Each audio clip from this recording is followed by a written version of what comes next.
Welcome to Nasdaq Trade Talks. I'm Jill Malandrino, Global Markets Reporter at Nasdaq.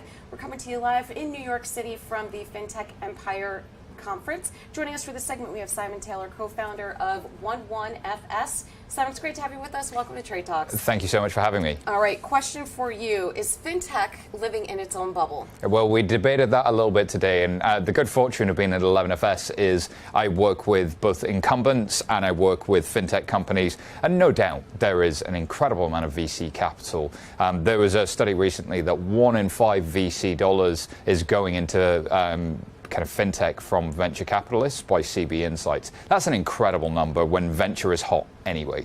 So yes, that from a capital standpoint, we are. But then think about the consumer impact. You know, Chima's past 12 million customers. Nubank is over 40 million customers. And these, the earnings in the public markets with Square and PayPal, they're producing earnings quarter over quarter against secular trends like the pandemic, like massive digital adoption. So it's not unwarranted. Yes, maybe we're near a local apex. But if you think of those secular trends, then I don't think it's going away anytime soon. Yeah, and it's so interesting because we've heard about the consumer a lot as a common theme today, where Fintech really has been about giving consumers what they need, what they want, using newer technologies to help them learn what consumers want versus, let's say, legacy finance where we're going to tell you what product you need.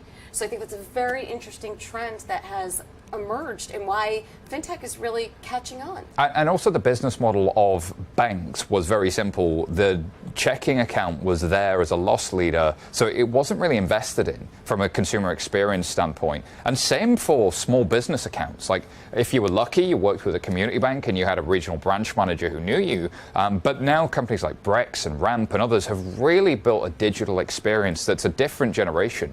And of course, as we see, we move away from the consumer into business, into corporate banking. There are whole pools of revenue there that are just untapped.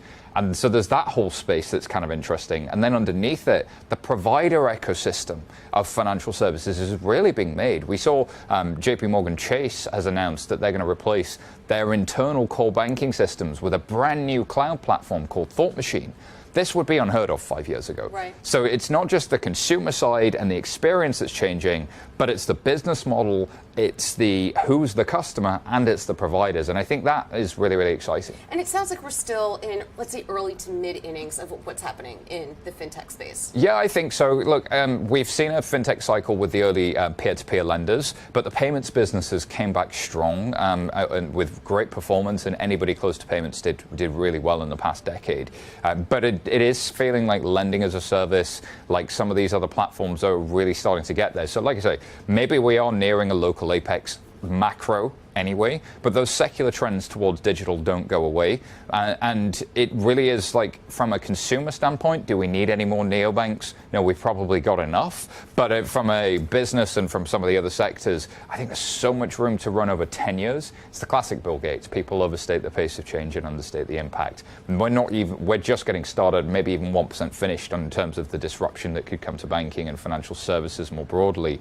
Outside of banking, you got to think about insurtech, which is just heating up. You got to think about capital markets, property technology. It's going so much deeper now.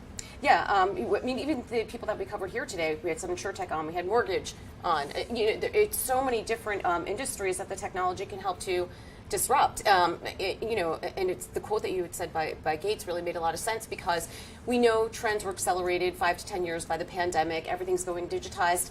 But to your point, we're not going back. So it's not the acceleration, it's the impact that really has been made. And genies don't go quietly back into bottles. So maybe the consumer now has 3 fintech apps on their phone. But how do those get reaggregated? And what becomes top of wallet? And maybe we do go through a secular cycle where we are at a local apex. And do the incumbents start to look to M&A activity? Right. What does that mean from the consumer brand, et cetera? There's going to be a lot of things that start to happen. And that was going to be my next question. Does it feel fragmented? Do you expect to see some consolidation in the space? Because the other issue that you might have too is when you're like the original incumbent or the X within the space, that really creates that barrier to entry. Then you also have to start thinking about fee compression, right? And I think that's a risk. So there's fee compression, but there's also cost to serve compression. So the cost side of the equation is really changed by digital. If you're an incumbent and you have a branch infrastructure to maintain, even if you've closed half of your branches, you've still got a completely different cost to serve, which is why I do think they're now looking at cloud-based core banking and thinking about the infrastructure providers completely differently.